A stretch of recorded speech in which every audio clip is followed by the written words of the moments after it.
स्वागत है आपका हमारे YouTube चैनल में। तो देखिए, भारतीय भूगोल में कल के टॉपिक में हमने चर्चा की थी दर्रों की। और जो है आप लोगों ने जो है कल दर्रे पढ़े थे, सिक्किम के दर्रे, अरुणाचल प्रदेश के दर्रे, उत्तराखंड के दर्रों की चर्चा हुई थी। आज एक नया टॉपिक है और वो है प्रायद्वीपीय पठार की चर्चा कर लेते हैं। तो आपको पता है प्रायद्वीप किसे कहते हैं? तीन और पानी से घिरा हुआ भूभाग जो होता है, जो तीनों ओर से पानी से घिरा हुआ भूभाग होता है उसे क्या कहते हैं? प्रायद्वीप। और उसी भूभाग पर जो उठा हुआ क्षेत्र होता है उसी को क्या कहते हैं? पठार कहते हैं। क्या कहते हैं? पठार कहते हैं। तो प्रायद्वीपीय पठार को जो दो भागों में बांटा गया है, एक तरफ जो है पर्वत है और दूसरी तरफ जो है पठार। पठार को भी दो भागों में बांटा गया है, अभी हम चर्चा करेंगे। उत्तर भारत के पठार है और दक्षिण भारत के पठारों की चर्चा कर लेंगे, ठीक है। तो पहले कुछ लिख लेते हैं, फिर इसके बाद जो है पहाड़ियों की चर्चा करते हैं कि पूरब में कौन सी पहाड़ी है, पश्चिम में, उत्तर में, दक्षिण में है, तो पहाड़ियाँ कैसे फैली हुई उनकी भी चर्चा करते हैं। तो पहला पॉइंट लिखिए, पठार या प्रायद्वीप क्या होता है, पठार क्या होता है। तो लिखिए, तीन ओर से जल से घिरे हुए, तीन ओर से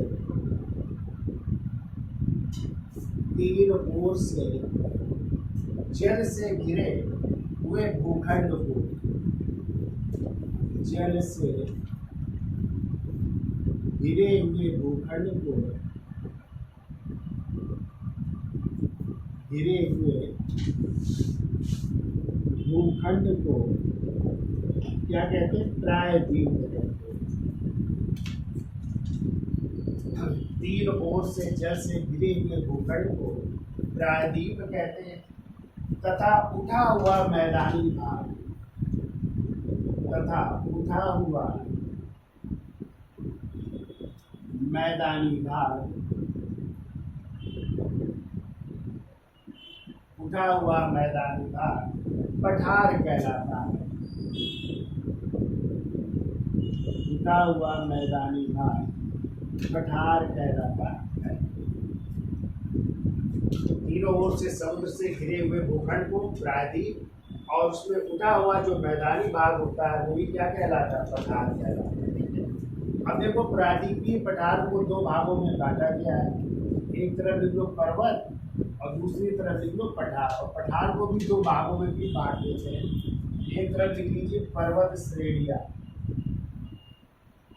पर्वत श्रेणियां, और दूसरी तरफ लिख लीजिए पठार। और इस पठार को भी दो भागों में डिवाइड कर लीजिए। एक उत्तर भारत के पठार हो जाएंगे और दूसरे हो जाएंगे दक्षिण भारत के पठार। दक्षिण भारत के पठार। देखिए, पहले पर्वत श्रेणियों की चर्चा कर लेते हैं। क्वेश्चन आता है, सबसे प्राचीन पर्वत श्रेणी, विश्व की सबसे प्राचीन पर्वत श्रेणी कौन सी है? आरावली पर्वत श्रेणी। आपको पता है? फिर आप लोगों ने विंध्याचल पर्वत श्रेणी, सतपुड़ा पर्वत श्रेणी चर्चा की है ना, तो यह जानते हैं ना आप लोग। तो लिखिए, पहली आरावली पर्वत, आरावली पर्वत श्रेणी। दूसरी लिखिए विंध्याचल पर्वत श्रेणी, विंध्याचल पर्वत श्रेणी। तीसरी लिखिए सतपुड़ा पर्वत श्रेणी, सतपुड़ा पर्वत श्रेणी। चौथी लिखिए नीलगिरी की पहाड़ियां, नीलगिरी की पहाड़ियां। हमने आपको बताया था नीलगिरी की पहाड़ियों को पूर्वी और पश्चिमी घाट का क्या कहते हैं? मिलन बिंदु भी कहते हैं या गाढ़ भी कहते हैं, ठीक है। फिर तो अन्नामलाई की पहाड़ियां, सब पढ़नी है आपको अभी। अन्नामलाई की पहाड़ियां। फिर ये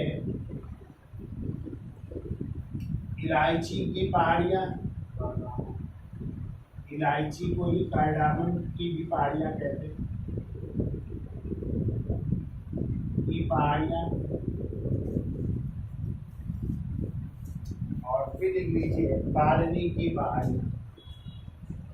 ये पहाड़ियों की चर्चा की जाएगी। मालदीव की पहाड़ी। अब ये पठार की चर्चा करें तो पठार दो भागों में है, उत्तर भारत के पठार और दक्षिण भारत के पठार। पहले उत्तर भारत के पठार की चर्चा कर लेते हैं। तो देखिए, पहला लिखिए मारवा का पठार, दूसरा लिखिए मेवाड़ का पठार, इनको बुंदेलखंड का पठार, इनको बघेलखंड का पठार, बुंदेलखंड का पठार, फिर बघेलखंड का पठार, फिर को छोटा नागपुर का पठार, छोटा नागपुर का पठार, और फिर लीजिए मेघालय में शिलांग का पठार या मेघालय का पठार भी कहते हैं। देखिए आपके उत्तर भारत के पठार हो गए। यदि दक्षिण की बात की जाए तो लिखिए दक्षिण में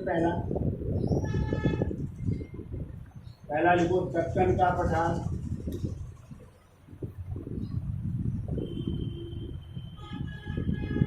दूसरा लिखो तेलंगाना का पठार, दक्कन का पठार, तेलंगाना का पठार, और तीसरा लिख लीजिए मैसूर का पठार।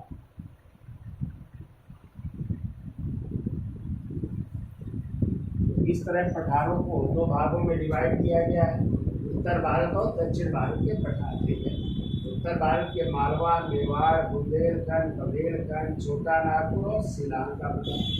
दक्षिण भारत में आएंगे तो दक्कन का पठार, तेलंगाना का पठार और मैसूर का पठार। ठीक है, अब देखिए जो पहाड़ियाँ आपने अभी चर्चा की थी, जो पहाड़ियाँ आपकी पूर्व में कहाँ तक फैली हैं, पश्चिम में कहाँ तक फैली हैं, उत्तर में कहाँ है और दक्षिण में कहाँ तक फैली है, एक चित्र के माध्यम से समझ लीजिए। आप एक चित्र बनाइए।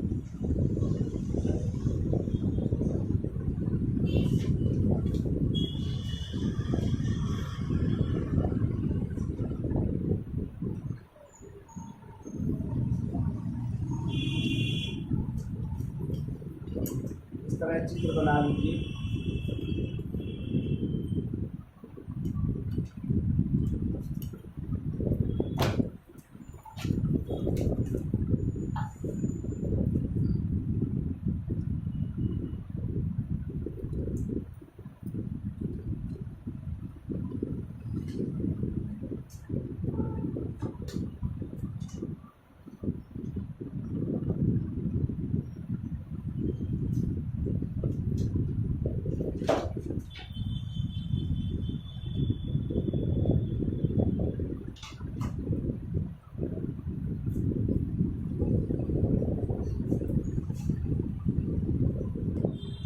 देखिए क्वेश्चन आता है कि पूर्वोत्तर की पहाड़ियाँ या पूर्वोत्तर की पहाड़ियाँ कौन सी है, पश्चिम की पहाड़ियाँ कौन सी है, उत्तरतम पहाड़ियाँ कौन सी है और दक्षिणतम पहाड़ियाँ कौन सी है। ठीक है, यदि आ जाए पूर्वोत्तर की पहाड़ियाँ कौन सी है तो आपकी हो जाएंगी राजमहल की पहाड़ियाँ, जो कहाँ पे है, झारखंड में है। ठीक है, और फिर आ जाए पश्चिम की पहाड़ियाँ कौन सी है तो गिर पहाड़ियाँ है, और गिर कहाँ पे है, गुजरात में ना। आप लोगों ने पढ़ा होगा गिर राष्ट्रीय उद्यान, जहाँ पे पाए जाते हैं एशियाई शेर ना, एशियाई शेरों का निवास स्थान भी है गिर पहाड़ियाँ जो है।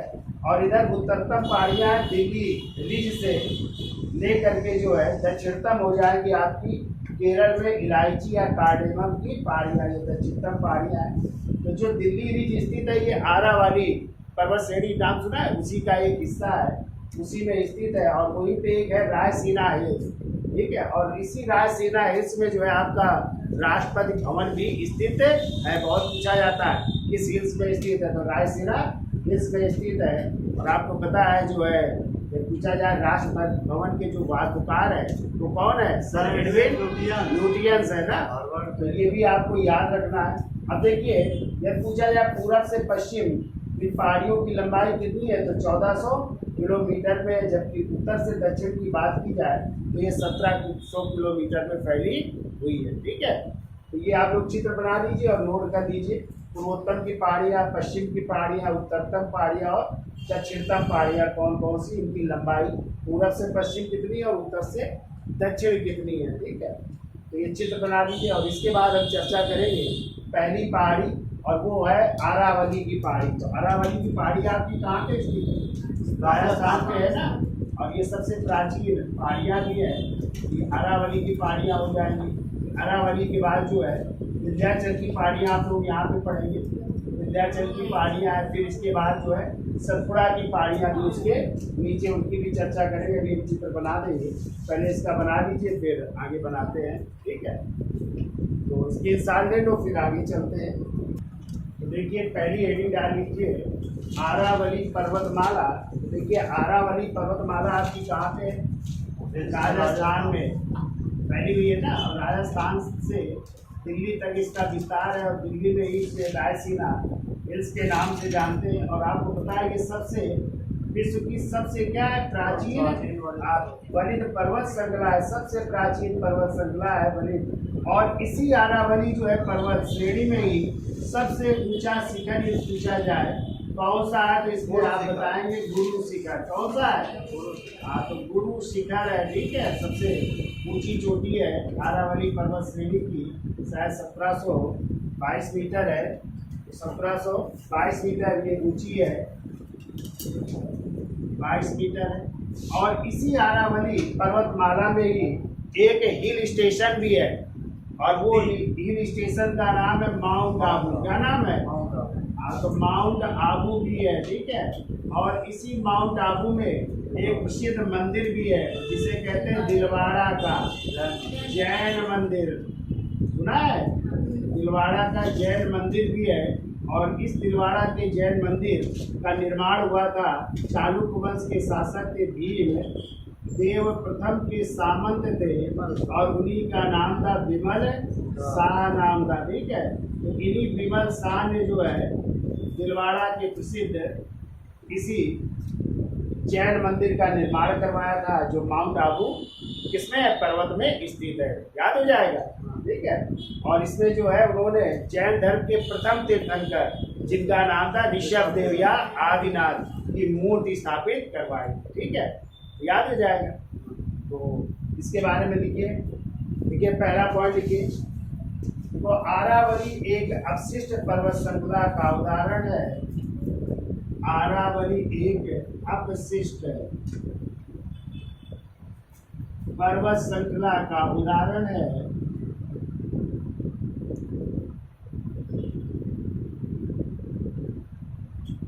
अवशिष्ट पर्वत श्रृंखला का उदाहरण है, और यह विश्व की सबसे प्राचीन, और यह विश्व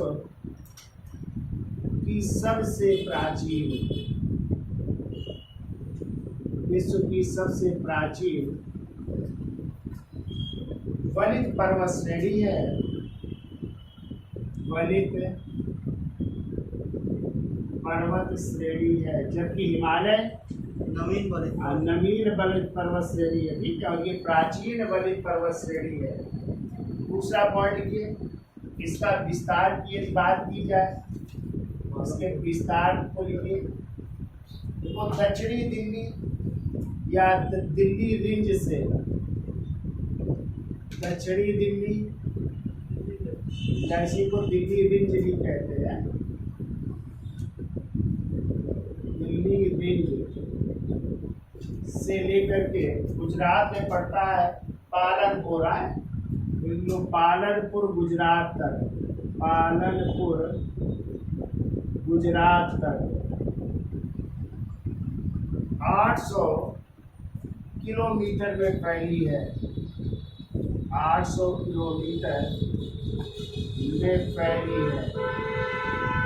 देखो कहाँ से विस्तार है, दक्षिणी दिल्ली रेंज से लेकर के पालनपुर कहाँ पे, गुजरात तक जो है 800 किलोमीटर में जो है आरावली पर्वत श्रृंखला फैली हुई है। ठीक है, ये लिख लो।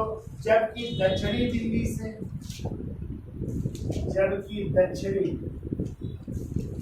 दिल्ली से दक्षिणी राजस्थान तक इसकी लंबाई, दक्षिणी राजस्थान तक इसकी लंबाई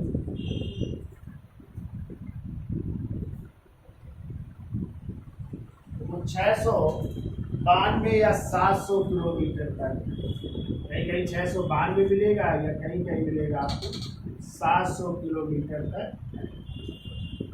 दक्षिणी दिल्ली से दक्षिणी राजस्थान तक इसकी लंबाई 692 या 700 किलोमीटर तक है। जबकि यह राजस्थान की यदि बात की जाए तो जबकि यह राजस्थान में 550 किलोमीटर में फैली है। 550 किलोमीटर में फैली है। यदि केवल राजस्थान की बात की जाए तो 550 किलोमीटर में फैली है। ठीक है। अब देखो आरावली की सर्वोच्च ऊंची चोटी, आरावली की सर्वोच्च ऊंची चोटी, ऊंची चोटी कौन सी? अभी हमने बताया गुरु शिखर है ना, ये गुरु शिखर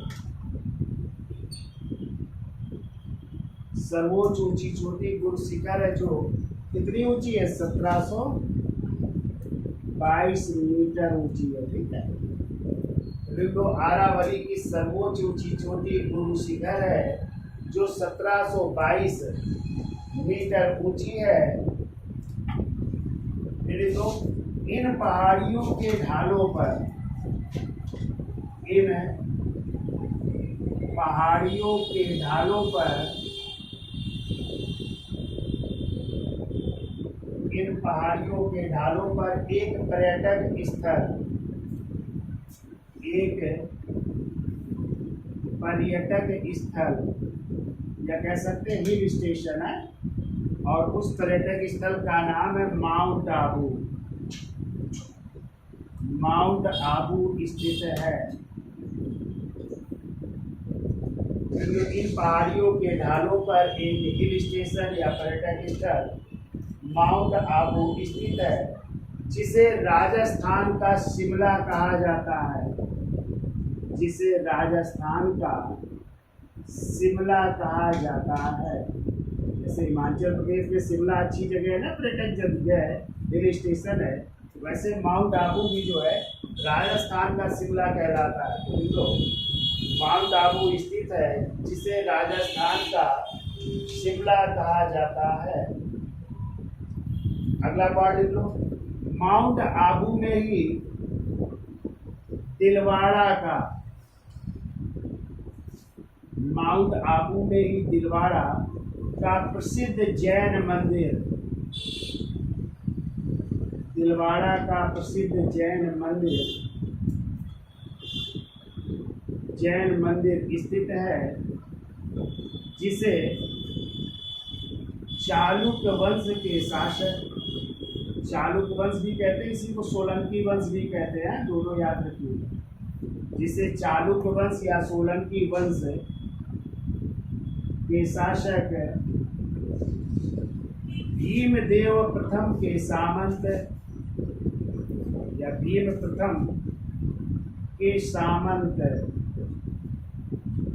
किसने बनवाया था? बिमल शाह ने बनवाया था।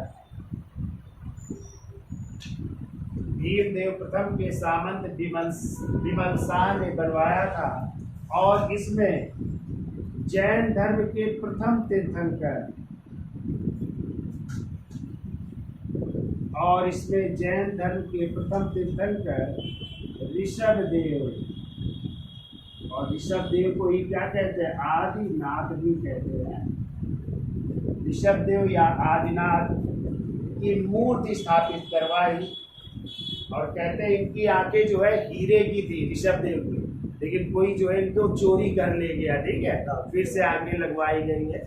तो लिख दो, चालुक्य या सोलंकी वंश के शासक भीमदेव प्रथम के सामंत विमल शाह ने करवाया था और इसमें जैन धर्म के प्रथम तीर्थंकर ऋषभदेव या आदिनाथ की मूर्ति स्थापित करवाई, जिसकी आंखें हीरे की थी। पहले हीरे की थी, अब तो चोरी हो गई है, फिर से लगी है। अब देखो आरावली पर्वत की औसत ऊंचाई, आरावली पर्वत की औसत ऊंचाई, उसकी औसत ऊंचाई है 930 मीटर। 930 मीटर इसकी औसत ऊंचाई है। अगला पॉइंट देखो, आरावली पर्वत श्रेणी का एक भाग रायसीना हिल्स है। रायसीना हिल्स है जो दक्षिणी दिल्ली में स्थित है। रायसीना हिल्स है जो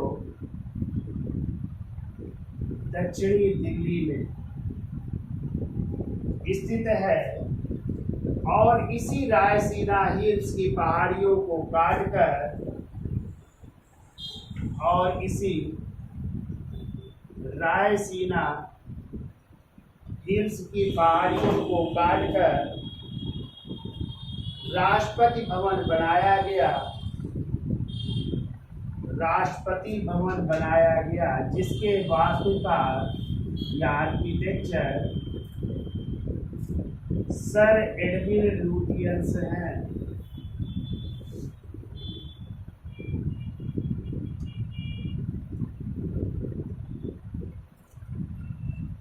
और इसी रायसीना हिल्स को काटकर राष्ट्रपति भवन का निर्माण किया गया जिसके वास्तुकार सर एडविन लुटियंस है। सर एडविन लुटियंस है। और अगला पॉइंट लिख लो, वो राजस्थान के प्रमुख खनिज,